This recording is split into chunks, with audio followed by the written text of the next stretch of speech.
Pode experimentar o mesmo com a respiração. É um método de meditação bastante antiga. Escolha uma simples para não se perder no tempo. O Buda recomendava isso. É talvez a meditação mais direta, pois é natural em si respirar, a não ser que o meditador entre na sua própria cabeça como um meditador conceitual e pense: tenho de melhorar esta função de observar a minha respiração. Quando observa o movimento da expiração, a parte final é também uma pequena morte. Há um momento de serenidade. Qualquer término é útil nesse sentido, porque qualquer final é o final de qualquer forma e é sempre uma espécie de morte. Quando aceita isso completamente, gera uma abertura para a forma. Mesmo o final do nosso retiro pode ser assim, porque isso também é uma forma. Poderá dizer: que pena esta forma está a se dissolver.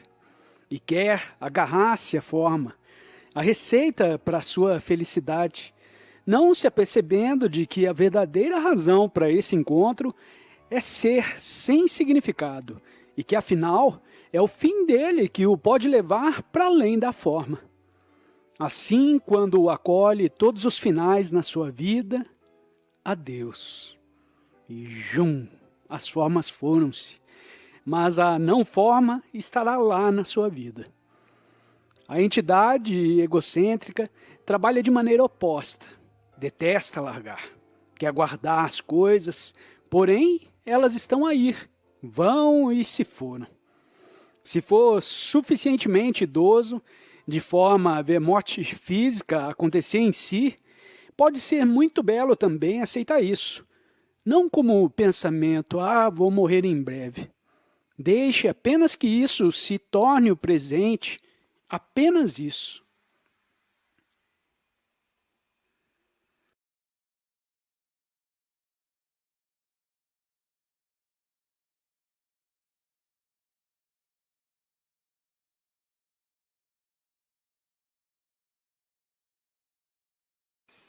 Inscreva-se no canal e compartilhe o vídeo com seus amigos ou com quem você acha que precisa ouvir essas palavras.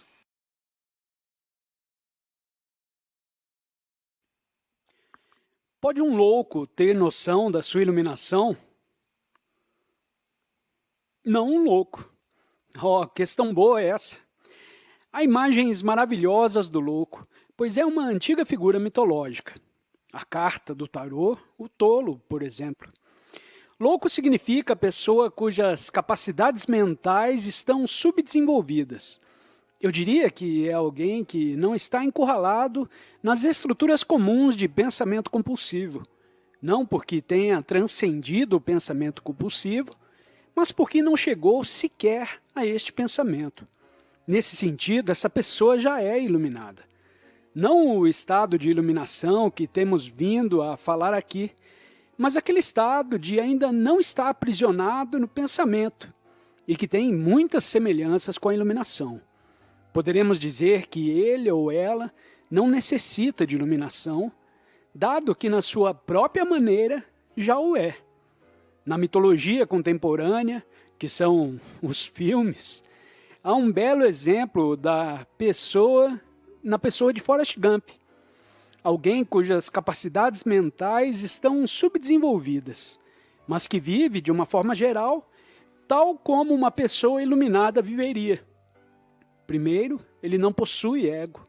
Tudo o que necessita vem naturalmente a ter com ele. A sua vida se desenrola naturalmente. Não tem de lutar por nada e cada coisa chega no momento certo. E ele, mesmo assim, alcança coisas grandiosas. Porém, nunca afirmando: eu fiz isso ou eu fiz aquilo. Porque o eu ainda não surgiu. Vai para o Vietnã e para todo lado que ele vai, ele é uma força do bem. Na guerra, ele salva muitas pessoas, tornando-se um grande herói. Contudo, ele não se vê assim, porque não tem a imagem mental de eu ter feito aquilo. Ele só explica: foi o que aconteceu e depois. Portanto, em geral, ele já está lá e por isso não necessita de alcançar a iluminação. Quanto a nós, não podemos voltar para lá, no mesmo nível do Forrest Gump. Ele não necessita de passar pelo nível do pensamento e ele está bem. Aliás, parece ser o destino de alguns humanos estar ligado a algumas civilizações remanescentes, semelhantes a outras muito mais antigas, onde os humanos viviam em êxtase com a natureza e uns com os outros, não necessitando do Buda ou o estado de iluminação. Tal como os animais, alguns cães e gatos que sofreram muito ou são muito velhos e já atingiram a iluminação do seu estatuto, como ser do cão ou do gato. Por exemplo, o gato velhinho que já não se incomoda em caçar pássaros, dado que sabe que é inútil, pois já é velho e olha à sua volta completamente presente. Há seres que parecem ter preenchido integralmente o propósito da sua existência naquela forma. Ligaram-se à não-forma e ela preencheu o propósito deles e a união está lá.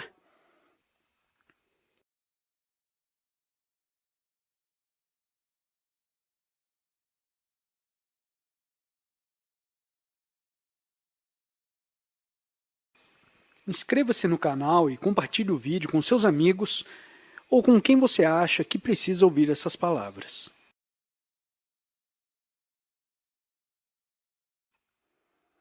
Não é o nosso destino retornar e voltar para trás.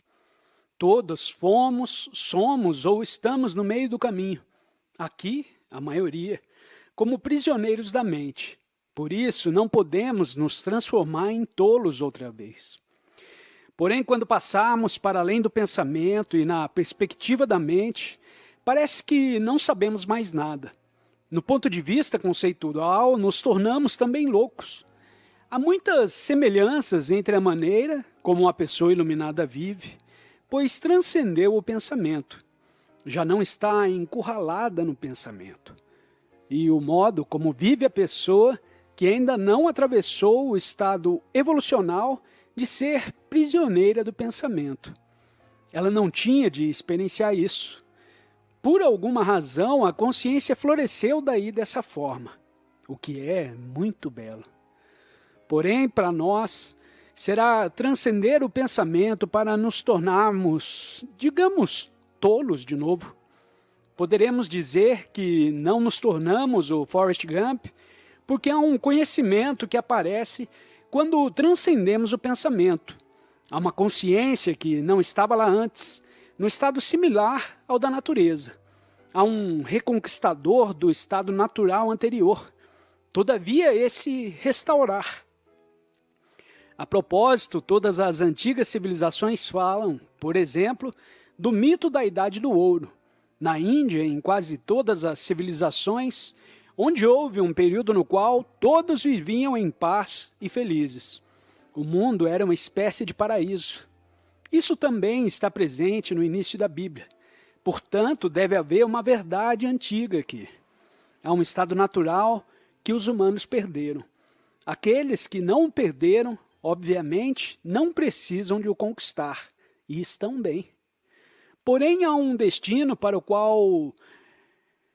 o estado evolucionário da consciência humana, de o perder para voltar a ganhá-lo, e aqui estamos nós.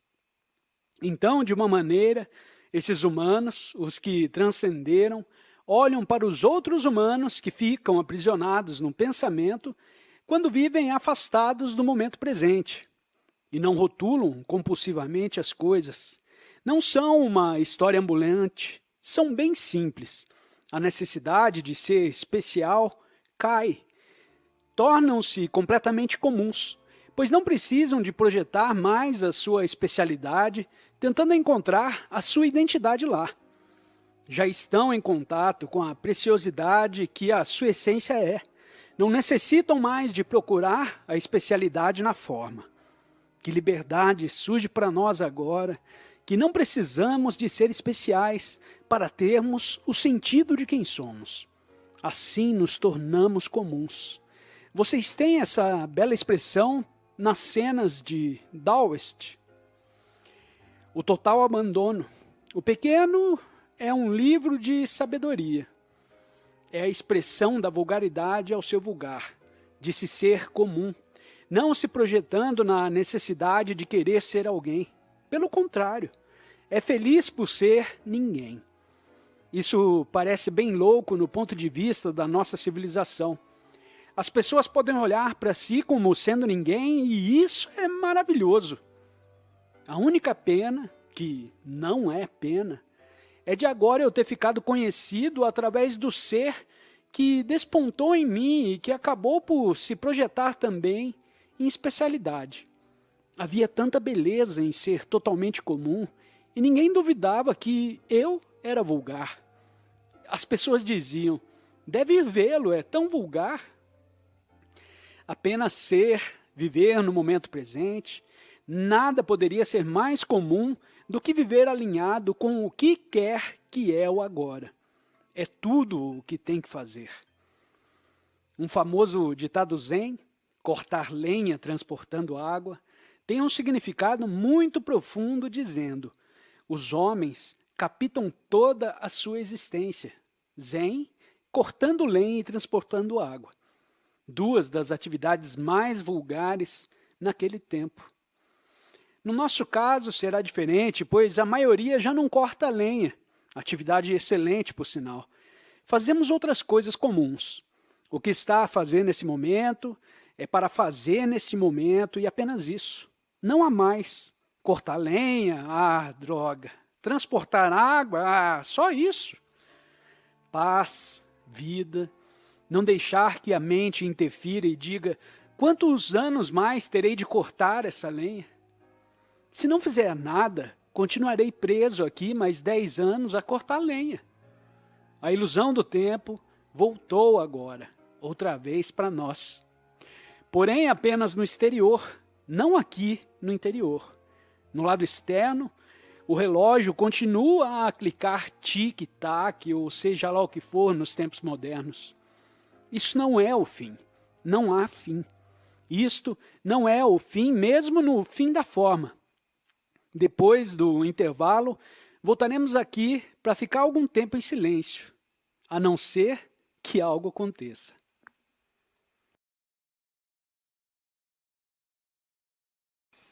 Inscreva-se no canal e compartilhe o vídeo com seus amigos ou com quem você acha que precisa ouvir essas palavras.